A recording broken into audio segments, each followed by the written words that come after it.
My name is Natalie Bennett. I am 35 years old, and for the past 3 years I have worked as an attending trauma surgeon in one of the busiest emergency departments in northern Georgia. I have opened a man's chest with a scalpel while his blood pressure collapsed under my gloves. I have held pressure on a teenager's heart until the rhythm returned.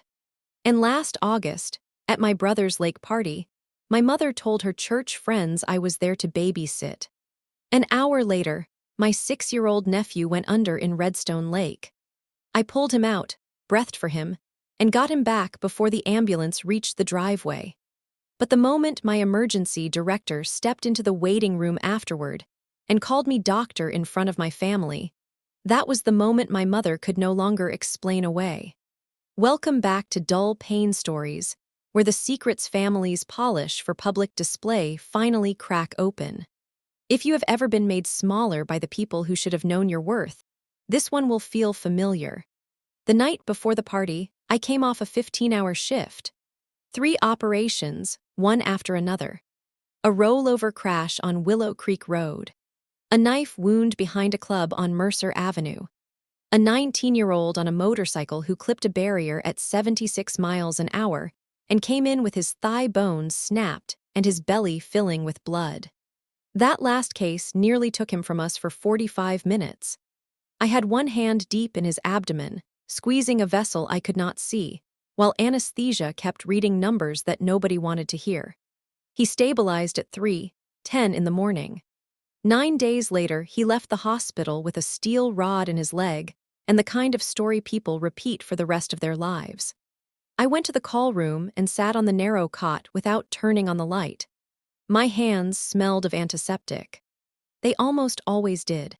I peeled off gloves that had dried stiff at the wrists and stared at the skin underneath, creased and pale.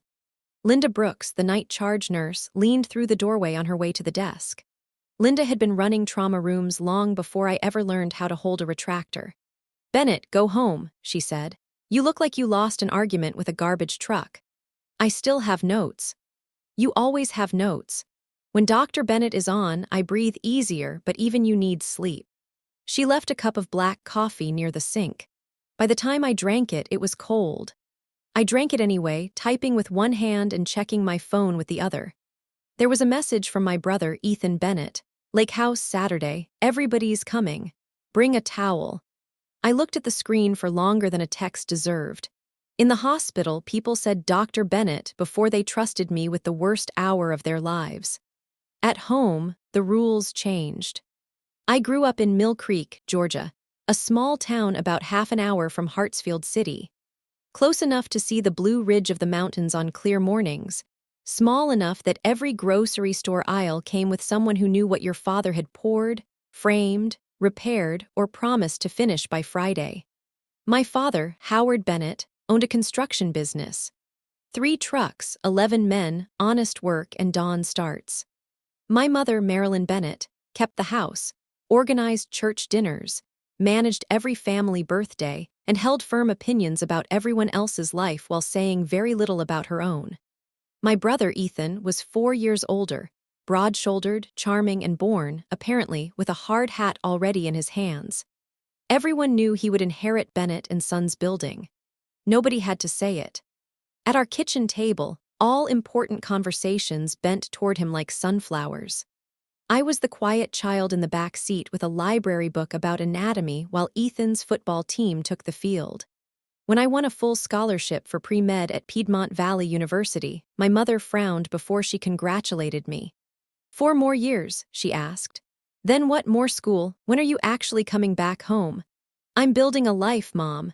She reached for the potato bowl and asked Ethan about his new work truck. That was how it began. Small corrections. Small erasures. By the time I understood the pattern, it had hardened. During my 2nd year of medical school, I called home on a Sunday afternoon. Marilyn had me on speaker. I could hear plates, the television, and my father clearing his throat in the background. A neighbor had stopped in, and my mother said in her bright public voice, "Oh, Natalie, she helps around at some clinic."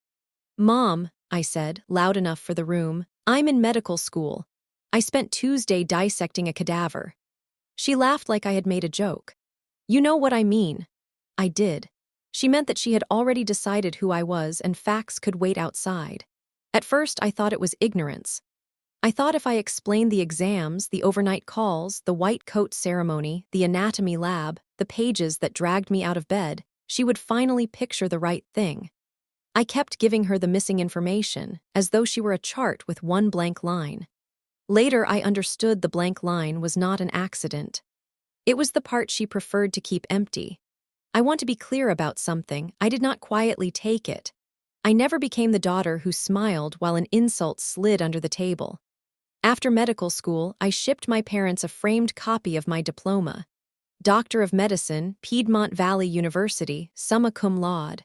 I packed it myself and insured the box. 2 months later, I visited home and looked for it. It was not in the hallway, not in the living room. Not in Dad's office beside Ethan's contractor license and the photograph of him shaking hands with the county commissioner.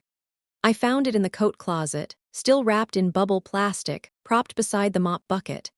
I carried it to the kitchen and placed it on the table. "Where would you like this?" Marilyn dried her hands slowly. "Sweetheart, I just haven't found the right place." I pointed toward the den, where Ethan's certificates lined the wall in even spacing. "That wall seems to know how to hold paper." She began talking about roast chicken. The second time, I invited my whole family to my residency graduation. It was less than an hour away. Howard had a foundation pour. Marilyn said city traffic made her nervous. I stood in a hospital auditorium and accepted my certificate beside colleagues whose families filled entire rows. Dr. Marcia Whitman, the emergency director, took my picture because nobody from my family came. The third time, I called the day I passed my trauma boards. "Mom," I said, "I'm a board-certified trauma surgeon." "That's wonderful, honey. Ethan just closed the contract for a 28-home development. Did he call you?" "I'm not a nurse, I'm not an aide, I'm a surgeon." "Oh, Natalie." Her sigh was soft and annoyed. "Playing nurse, playing doctor. You're still at that hospital all night, aren't you?" That was the last day I corrected her as though correction could fix anything. I stopped spending energy on people who had decided not to hear me. The bleeding strangers on my table at 2:00 a.m. needed that energy more. Ethan's invitation sat unread twice, then read too many times. I almost said no. I could have taken an overnight shift, 14 hours, easy excuse. My family would have believed it because they already believed I lived in the hospital doing whatever vague thing they imagined I did there. Then, on Thursday evening, my phone rang. "Aunt Nat," Noah shouted before I even said hello. Noah Bennett was 6, unable to whisper, and the only person in my family who had never required me to shrink. "Daddy says you might come to the lake. Are you coming? I learned how to float. I can go all the way back with my ears in the water. I want you to watch." In the background, I heard Rachel, Ethan's wife, coaching him. "Say please, Noah. Please." I leaned against the counter in my apartment. The place was quiet, as usual. One armchair, a stack of surgical journals, and a half-dead vine over the kitchen sink that survived on neglect and fluorescent light. Noah did not care about framed diplomas or professional titles. He only wanted his aunt to watch him float. "I'll be there, buddy. Save me a place on the dock." Friday night, I packed shorts, a sleeveless shirt, sunscreen, and a change of clothes. Then, because habit is stronger than optimism, I added the small emergency kit I kept in my car: gauze, tape, a pen light, gloves, and a pocket CPR mask. Trauma surgeons carry things, not because we think disaster waits around every corner, but because we have watched disaster arrive at ordinary places wearing ordinary clothes. I also tossed in a child's life vest, the bright kind with a front buckle. Ethan had mentioned swimming lessons. Lessons are not the same as deep water. My hospital badge was still clipped to my work bag. I had driven home too tired to remove it. Some parts of a life follow you whether you invite them or not. I reached the lake house at 11:40 Saturday morning. Ethan's new place sat on a slope above Redstone Lake, a cedar A-frame, wide porch, long wooden dock, and water dark enough to hide its depth 3 feet from shore. The yard smelled of grilled meat, cut grass, and sunscreen. A speaker on the porch played a country song. The air was already 94 degrees and thick enough to chew. Cars lined the gravel drive. Howard's truck, Marilyn's sedan, Rachel's SUV, and plenty I did not recognize. Ethan had apparently invited half of Mill Creek. I carried my bag up the porch steps. Marilyn stood at the center of a group of women from church, one hand wrapped around iced tea, the other moving through the air as she spoke. She saw me and brightened for the audience. There she is. Everyone, this is my daughter. She works over at the hospital. A woman in a yellow blouse smiled. Oh, you're a nurse, how nice. Marilyn did not correct her. She has always liked helping, my mother said. I put my bag down and looked directly at the woman. I'm a surgeon, trauma surgery. I work in the emergency department. The woman blinked. Oh, Marilyn had already turned toward the food table. The conversation followed her, as if my sentence had been a chair somebody politely stepped around. I stood there a moment with my bag by my feet. I had said the words. I always said the words. Silence was never the problem. The problem was that nobody in my family carried the truth after I handed it to them. Rachel came out of the kitchen holding a tray of deviled eggs as if she were presenting an award. She gave me a careful one-armed hug, the kind that keeps distance while pretending affection. Natalie, you came. Honestly, we weren't sure. You're always tied up with your little hospital job. I took an egg from the tray. Trauma surgery has a lot of adjectives, Rachel. Little isn't one. She laughed the way people laugh when they refuse to hear the sentence. Could you help me get the cooler from the back? You look strong. I carried the cooler. There was no point wasting anger on a plastic box full of ice. That had become another family habit. If there was lifting, cutting, cleaning, watching, or fixing to do, they remembered I was competent. If there was pride to hand out, they suddenly forgot what competence looked like on me. On the porch, Howard sat in a wooden chair with a can of light beer, telling two old crewmen how Ethan's team had poured a slab faster than anyone in the county. 42 yards in one day. That boy works harder than any man I know. I passed behind him. Hey, Nat, he said. That was all. No question about my week, no question about my work. He turned back to the men before I reached the steps. I found Noah at the dock, crouched low, stirring the lake with a stick and watching tiny fish scatter. When he saw me, he launched himself at my knees. Aunt Nat! I lifted him and squeezed him until he squealed. Let's see this famous floating. He wriggled down and pointed to the water. Watch. I studied the dock before I watched him. No railing on the deep side, no mounted life ring, no throw rope, no adult close enough to grab a child. The lake went from transparent green to black within a few steps. I called toward Ethan, who stood near the grill. Where's the safety ring for the dock? He waved a spatula. It's a lake, Natalie, not a surgical suite. I set the life vest on the dock rail. Some habits are not dramatic. Some habits save lives. More guests arrived around noon. Reverend Samuel Pierce and his wife, Carol Pierce, pulled in with a clean silver sedan. Marilyn met them at the porch as if royalty had come for lunch. Both hands, bright smile, a kiss on Carol's cheek. Then she began the family tour. This is my husband, Howard, 41 years next spring. This is our son Ethan, who runs the family company now. You should see the development he's building near Oakfield. And Rachel, our wonderful daughter-in-law, we are so lucky. Then she reached me. I was pouring lemonade into a plastic cup for Noah. And this is Natalie. Marilyn rested a hand on my shoulder and squeezed. She is our babysitter today. She's so good with Noah. Her laugh floated, light and practiced, as if everyone was expected to join. Carol smiled politely. I did not. I'm not the babysitter, Mom. I'm a surgeon. Marilyn kept her public smile in place. She's always been serious. Young people now all think they're saving the world. Carol's eyes shifted from Marilyn to me, uncertain. Marilyn guided her away toward the pies. Noah tugged my hand. Why did Grandma say you're the babysitter? I looked down at him. A direct question from the only honest person on the dock. Because Grandma forgets what I do sometimes. He frowned. But you're a doctor. Yes, I said, handing him the lemonade. I am. The progression was obvious. First I helped at a clinic. Then I was sort of a nurse. Now I was a babysitter. Each retelling moved me farther from the truth, and each correction risked making me the difficult one at someone else's party.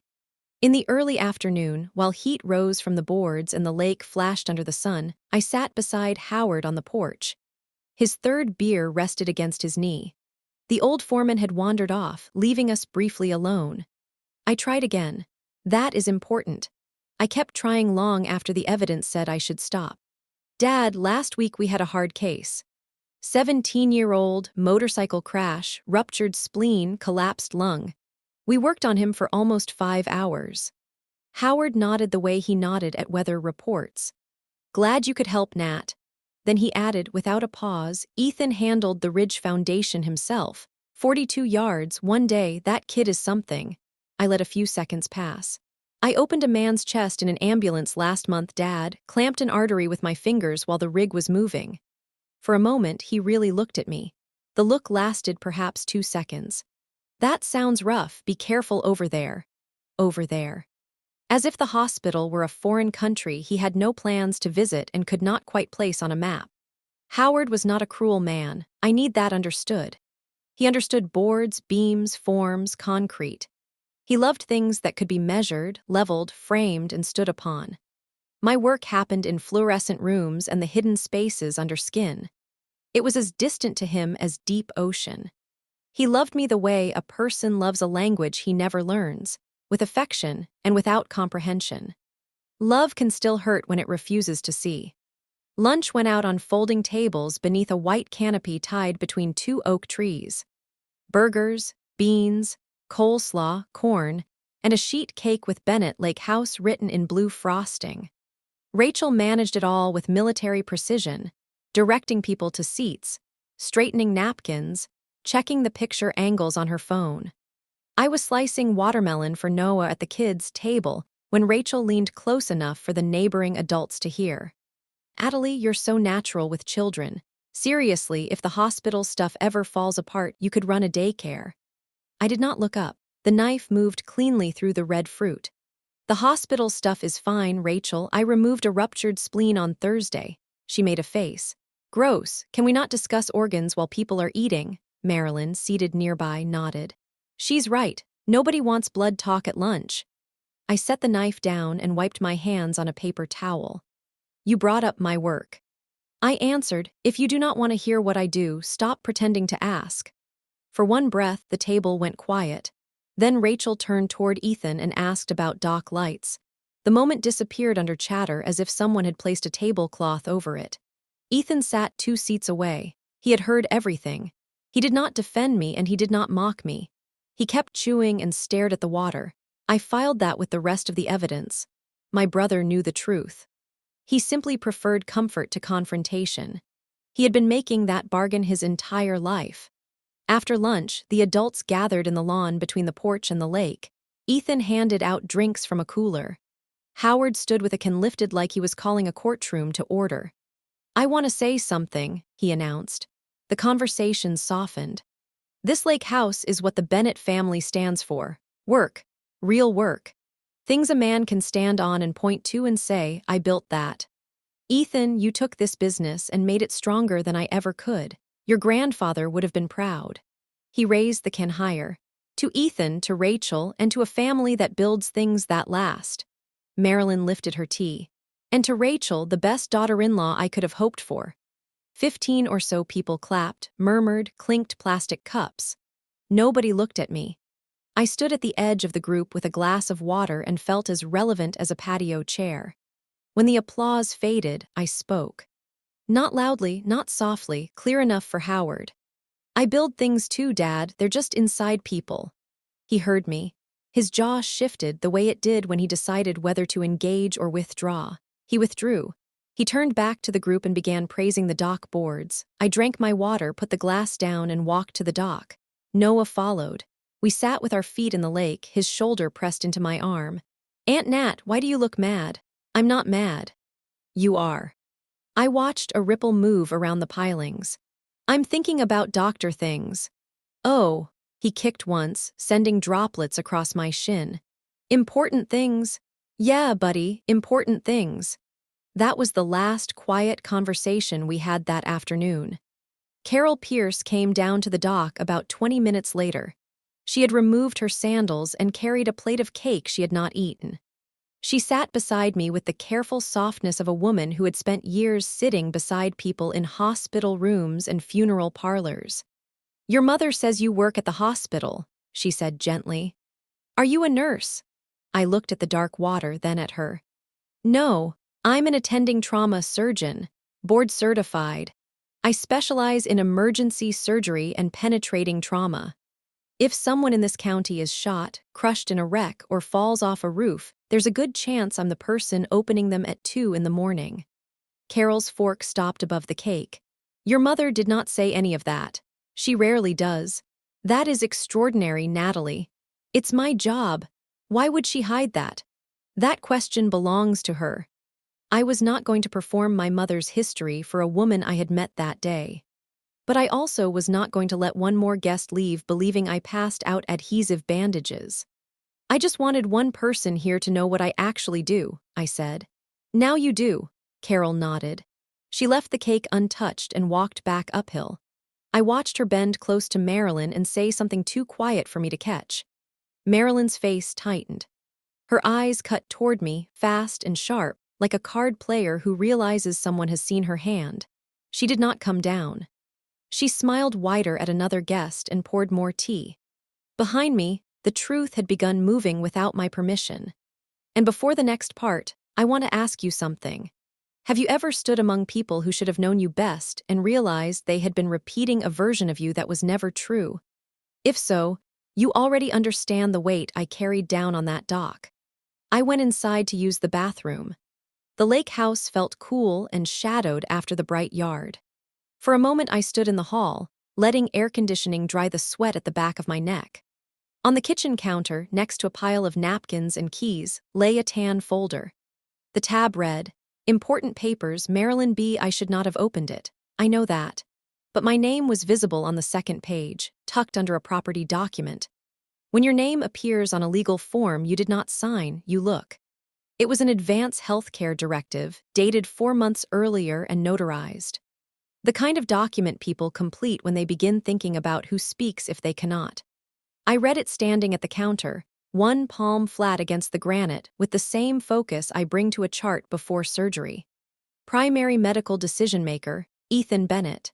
Physician to consult, Dr. Martin Caldwell, Family Medicine, Mill Creek. Additional notes, written in my mother's familiar slant. Do not ask Natalie to carry these choices. She has already given enough of herself to that hospital. Let her have peace. I read the sentence once. Then again. Then a third time. My mother had filled out paperwork about the end of her own life and deliberately excluded her daughter, the board-certified trauma surgeon, the person in the family trained to make medical decisions when everyone else was panicking. And in her mind, she had done it kindly. I understood more than I wanted to. Marilyn was 14 when her own mother, Evelyn Harris, missed the school play because she was delivering a baby on a rural road. Evelyn never made it home that night. Her car left the road in the rain after her heart failed behind the wheel. My mother's fear had a history. It had a face. To her, medicine had taken a mother once. Now she saw me disappearing into the same darkness. Understanding a wound does not make it stop hurting. I closed the folder and placed it exactly where it had been. Then I walked back into the Georgia heat with that sentence beating in my chest. I returned to the party and behaved as if nothing had changed. That is what the operating room teaches you. When blood pressure drops and the resident beside you goes pale, you do not match the panic. You get quieter. You divide the disaster into steps. Airway, access, pressure, cut, clamp, repair. So I did that with my mother's directive. Not now, not here. I watched Marilyn move through the guests with tea and laughter, as though Carol had never corrected her. I watched Howard retell the foundation story for the third time. I watched Rachel arrange people for a group photo, somehow placing Ethan dead center and me at the outer edge. "Lake Day with the family," she announced before posting it to whatever app she used to polish her life. I sat on the dock steps and let the sun press into my shoulders. The lake tapped the pilings in a rhythm that should have soothed me, but instead it sounded like a clock. I was not going to confront Marilyn about that document in front of Noah. That was not weakness. It was timing.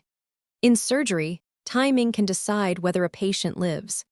I would not open this family on a dock in front of a child who only wanted cake and water and proof that his aunt had watched him swim. Noah climbed out of the shallows, dripping and shivering despite the heat. I wrapped him in a towel from my bag and rubbed his arms. "Did you see me?" he asked. I swam to the orange float. "I saw you're getting fast." He tilted his head back and looked at me with Ethan's brown eyes. "When I'm big, I want to be a doctor like you." My hand stilled. "You know I'm a doctor." He gave me a puzzled look, as if I had asked whether the sky was above us. "Yeah, Daddy told me. You fix people when they're hurt really bad, like in movies, except real." Across the yard, Ethan stood by the grill. He must have felt me looking because his eyes flicked to mine. For 1 second we held each other there.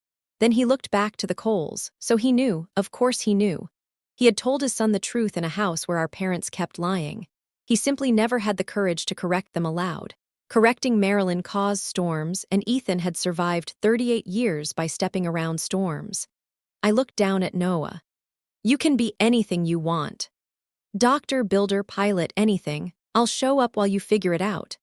He grinned, shook free of the towel, and ran back toward the water. I watched him go. He was why I came. He was why the next minutes tore through me the way they did. By 3:20 the afternoon had become loose. Adults were full, hot, and careless. The cooler was half empty. Howard slept in a chair with his cap over his eyes. Marilyn and Carol were on the porch, heads close in low conversation. Rachel was inside, probably editing the lake photo. Ethan and 2 friends had climbed the slope behind the house to talk about a retaining wall he wanted built. The children were in the water near the dock. Noah and 2 neighbors, one about 8 and the other maybe 10. No adult was within reach. I had moved the life vest from the rail to the end of the dock, near the ladder. Noah had not put it on. Twice I had asked him. The second time I knelt and held it open. "Arms in, buddy." Ethan called from the hill. "He's fine, Natalie. He can touch there." I looked at the water around Noah. Not where he is. He knows not to go past the shallow. I set the vest where Noah could grab it and stayed on the dock, feet in the water, eyes on the children. The sun had dropped enough to throw shadows across the surface. Redstone Lake no longer looked green. It looked layered and unreadable.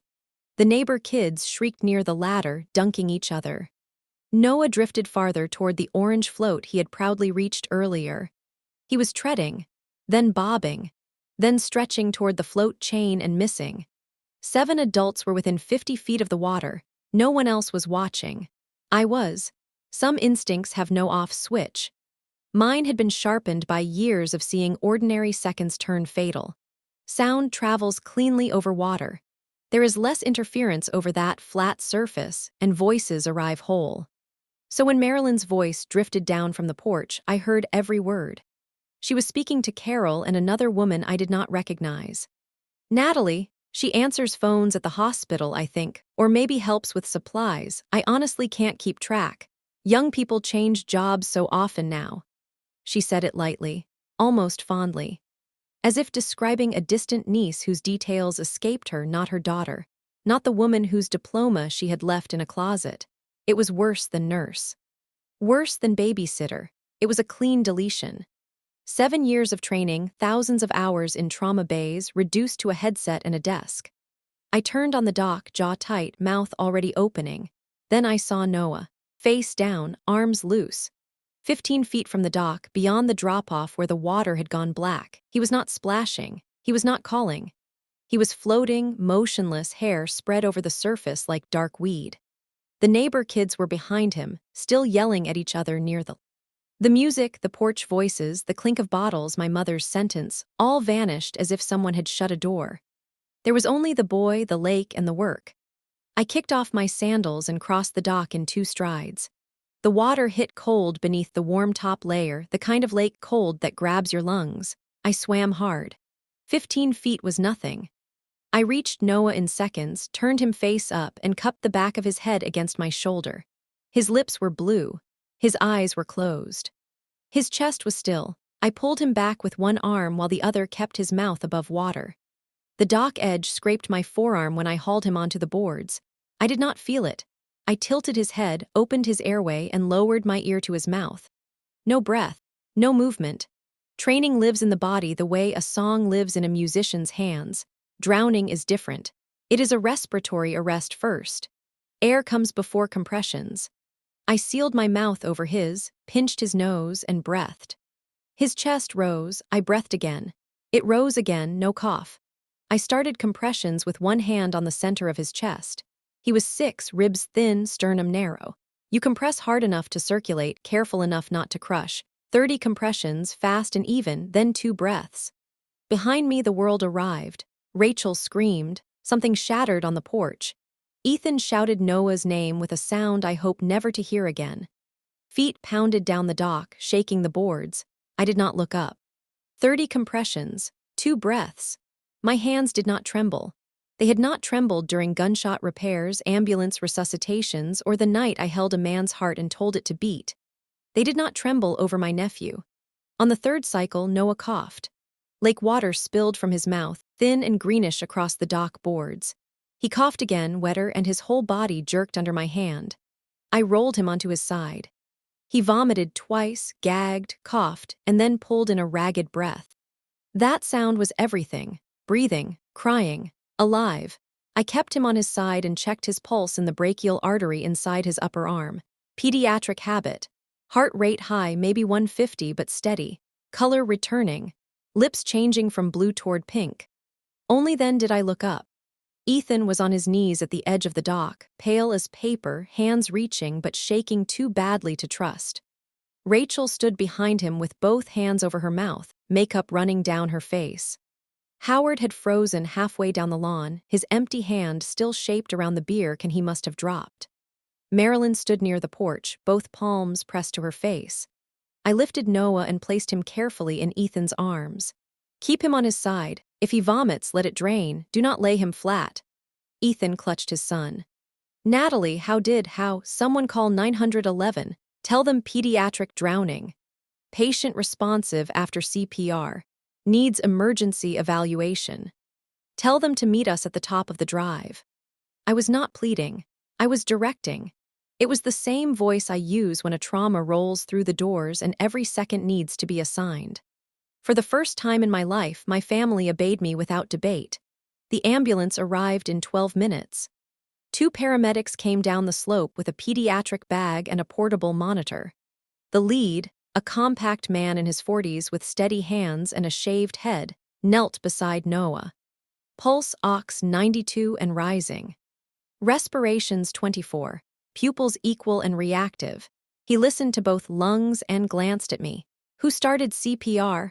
I did. 2 rescue breaths first, then 30 compressions. He responded on the 3rd cycle. Submersion under 2 minutes. CPR roughly a minute and a half. He looked at me the way medical people look at each other when vocabulary gives away training. You medical? Trauma surgeon, Blue Ridge Regional. He nodded once. Recognition, not surprise. That field response gave him the best possible shot. Ventilation first on a drowning case. Textbook. We're transporting for observation, but based on what I'm seeing, you likely bought him a complete recovery. Ethan stood at the stretcher holding Noah's hand. Rachel trembled behind him. Howard stood at the bottom of the hill, no beer now, no stories. Everyone heard. Marilyn spoke from the back of the group.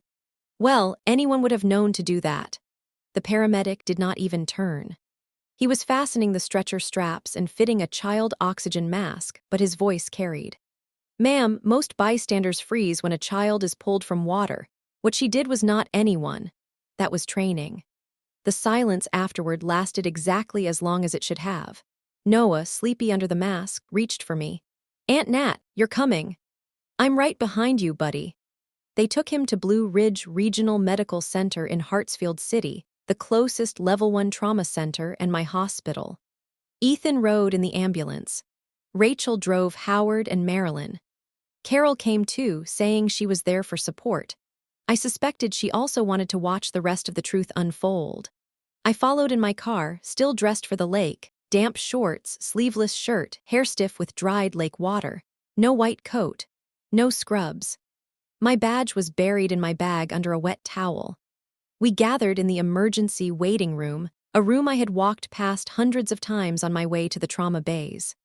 I had seen families fold into those chairs after hearing good news and after hearing the worst possible news. Now I was on their side of the doors. The lights buzzed overhead. The linoleum smelled the same. The vending machine hummed in the corner. Noah went back for pediatric assessment. Ethan paced. Rachel gripped her phone so hard her knuckles blanched. Howard sat stiffly, staring ahead like a man dropped into a city where he could not read the signs. A nurse crossed the waiting area with a clipboard, glanced through the partition, slowed, and looked again. I knew her, Rosa Martinez, night shift. "Dr. Bennett," she said. "Is that you? I didn't see you on the board. Are you working?" I shook my head slightly and mouthed, "Not now." Rosa understood. She nodded and walked on. Ethan stared at me from across the room. "Did she just call you doctor?" "That is what people at my workplace call me, Ethan." Waiting rooms flatten time. 5 minutes becomes half an hour. Marilyn could not bear silence, so she began filling it with a story that suited her. She spoke to Carol loudly enough for everyone to absorb the version. It happened so fast. 1 second he was swimming. Then, honestly, thank God Ethan got to him when he did. I sat 3 chairs away. "I got to him, Mom, not Ethan." She adjusted smoothly. "Well, yes, you were in the water too. You helped. But the ambulance man said the opposite of what you are implying. You stood there and heard him." Her fingers tightened around her purse strap. "I am only saying this is not about who did what. Noah is all that matters." I leaned forward. "You are right, Noah matters, so stop telling people a version where I am not the reason he is breathing." The waiting room fell into that particular silence where everyone listens while pretending not to. Rachel looked down at her nails. Howard cleared his throat. Carol stared at the floor. Marilyn smoothed her skirt with one deliberate pass and turned toward the wall. She did not apologize. She did not argue. She simply stopped talking. For Marilyn, that was the closest thing to surrender I had ever seen. She had spent years rewriting my career. She had done it at church lunches, family dinners, and neighborhood conversations. But she could not rewrite something 20 people had seen that afternoon. The space between those two facts was narrowing quickly. Ethan found me in the hallway a few minutes later. His face was wrecked, the face parents wear in the emergency department after adrenaline drains and the size of what almost happened settles over them. He stopped in front of me and tried twice before words came. "Natalie, if you hadn't been there, but I was." He pressed his palms to his eyes. "I should have listened about the vest. I should have been watching the water. I was talking about a wall while my son was." "Yes," I said. "You should have been watching." He flinched. I let the truth keep its weight. "And I should have said something for years," he said. "About Mom and Dad, about what you do, who you are. I told Noah, but I never. Why didn't you?" He looked at me with our father's eyes and our father's instinct to back away. "Because it was easier. Because while they were busy making me the important one, I did not have to fight them about making you small." I let that stand between us. It was late. It was not enough. But there was courage in finally saying it cleanly. "I do not need you to feel sorry," I said. "I need you to stop being comfortable with their version of me." He nodded like a man who had found a bill with his name on it and no money left to argue. I went back to the waiting room. The fluorescent lights hummed. The vending machine groaned softly. Marilyn was staring at a hand-washing pamphlet as if it might save her from the room. Then the double doors at the end of the corridor opened. Dr. Marcia Whitman walked through in a white coat so crisp it looked sharp.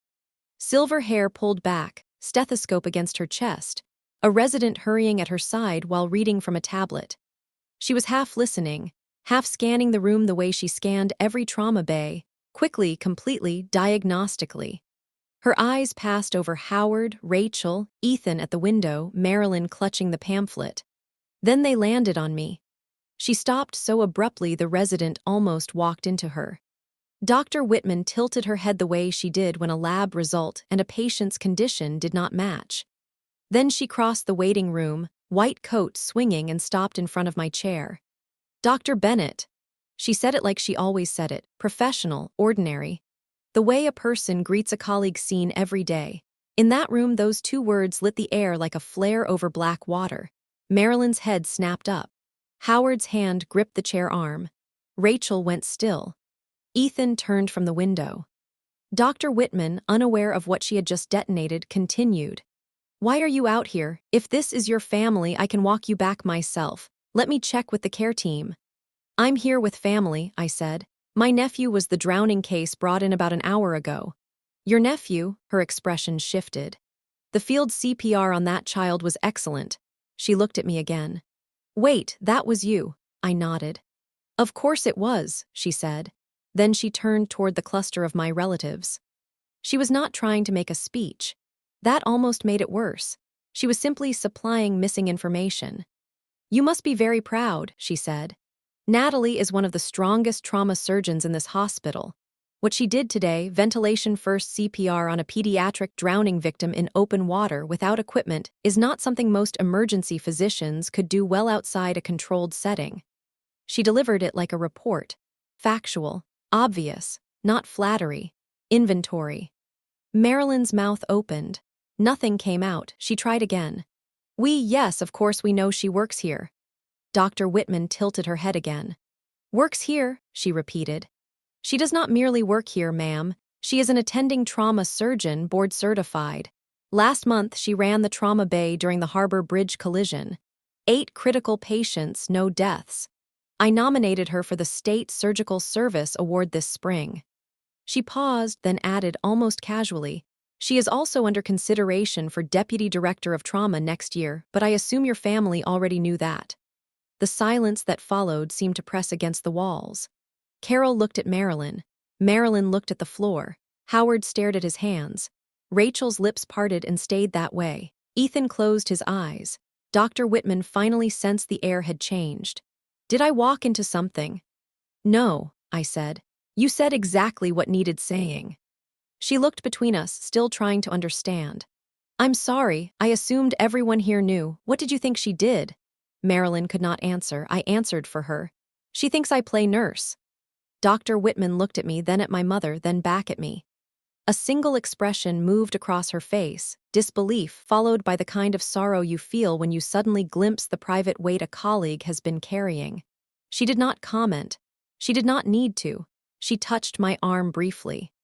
I'll check on Noah personally. He is in good hands. Then she went back through the double doors, and the waiting room belonged to us. Marilyn stood. Her composure was breaking from the inside. I could see it in her shaking hands and hear it in the way her voice climbed. Now, wait. I have always told people she was at the hospital. I have always supported her. I do not know why Natalie is making this sound like. Carol's voice was quiet, almost church-soft. Marilyn, on the dock today, you told me she handed out supplies. I did not. You said she answered phones, said the woman from the porch, the one I had not recognized, now sitting in the far corner with her purse on her lap. I heard it. Marilyn turned on me. Her eyes were wet. You do not understand. I was trying to, your grandmother, she... The sentence failed at the edge of a place she had avoided for decades. I waited. The way I wait with patients when they are not ready to hear what comes next. Steady, not rushing, not retreating. She could not finish, so I did. I know about Grandma Evelyn, Mom. I know you were 14. I know she was coming back from a delivery in the rain and never made it to your play. I know you have been terrified that medicine took her and would take me too. Marilyn sat down hard, as if her knees had quit before the rest of her. Howard reached for her hand. She let him take it. But instead of telling me you were afraid, I continued, my voice level, you told people I was a receptionist. Instead of asking about my work, you erased it. You were not protecting me from medicine. You were protecting yourself from admitting that I chose it and that I am good at it. She said nothing. Her free hand pressed flat against her thigh, fingers spread like she was bracing against the floor moving beneath her. Howard cleared his throat. Nat, he looked from Marilyn to me to the tiles. I should have come to your ceremonies. I told myself you didn't need us sitting there. I was wrong. I nodded. It was not enough.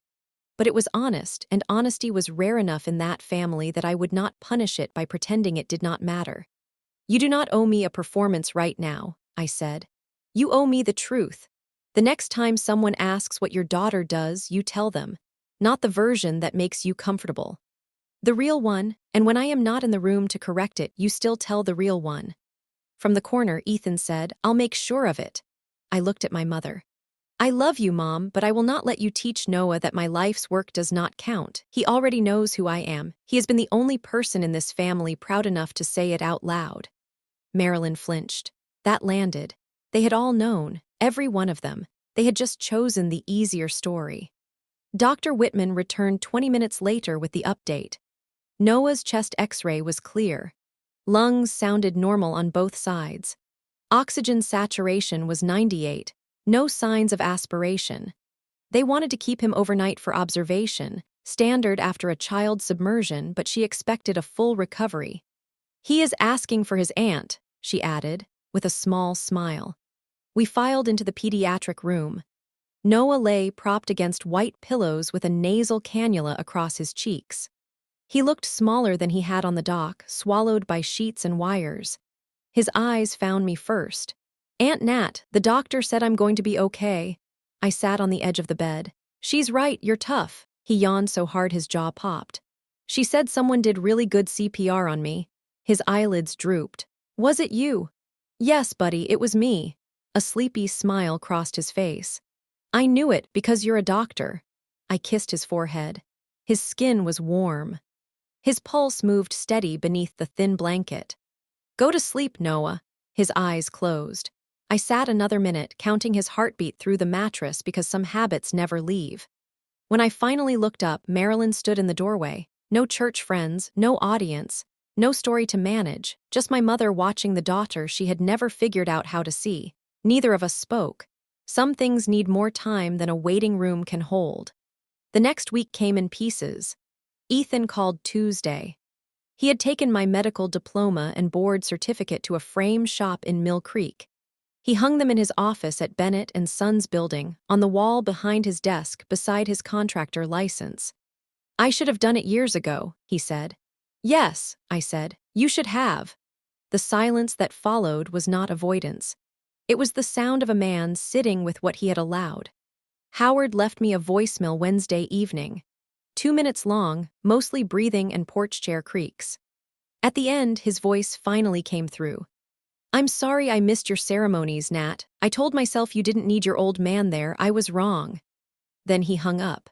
Rachel texted Thursday, I'm sorry about the daycare comment. That was ugly. I wrote back, that was the whole exchange. It was enough for now. Marilyn did not call. No text, no voicemail, no casserole at my door. I had not expected one. My mother had spent most of her life reshaping reality around whatever hurt least to touch. One emergency room conversation would not undo that overnight. But the following Sunday, Carol told me what happened after service. A woman asked Marilyn about her children, and Marilyn answered, my son runs a construction company, and my daughter is a trauma surgeon at Blue Ridge Regional Medical Center. No qualifier. No joke. No helps at the hospital. She did not say it to me. She said it in the place where reputation mattered most to her, among the people who had heard the old version for years. That evening, I clipped my badge back onto my scrubs and walked through the trauma doors. The nurses called me Dr. Bennett. The residents moved when I gave an order. A patient came in bleeding, and my hands knew exactly what to do. At the lake, my family finally heard the word. In the trauma bay, I had been living it all along.